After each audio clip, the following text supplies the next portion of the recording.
კოალიცია ქართული ოცნების პარტიული სიის პირველი ნომერი რახი ჭალაძე ამომრჩეველთან შეხვედრას აგრძელებს. თვიან ღამით ჭალაძემ სოფელ იანეთის მეცხრეობაში კომპაქტურად ჩასახლებულ რეპატრიანტ მესხთა დასახლებაში ადგილობრივ მოსახლეობას ქართული ოცნების საარჩევნო პროგრამა გააცნო და მათი პრობლემები მოისმინა.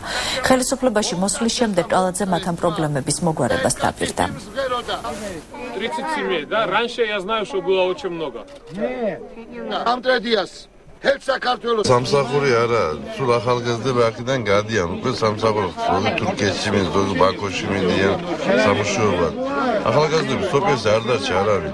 ოფიციალურად დოკუმენტალურად გაფორმდა ყველაფერი, მაგრამ ეს პასუხისგებლობა მე უკვე დიდი ხანია მაქვს აღებული და ძალიან კარგად მაქვს გათვითცნობიერებული თუ რას ნიშნავს იყო ჩემი რაიონის, ჩემი მშობლიური რაიონის მაჟორიტარი დეპუტატობის კანდიდატი, მართლა ძალიან დიდი პასუხისგებლობა ეს ჩემთვის, ძალიან დიდი ტვირთია, მაგრამ ყველაფერს გავაკეთებ იმისათვის, რომ ღირსეულად გავაკეთო ყველა ის დაპირება, რასაც ქართული ოცნება პირდება.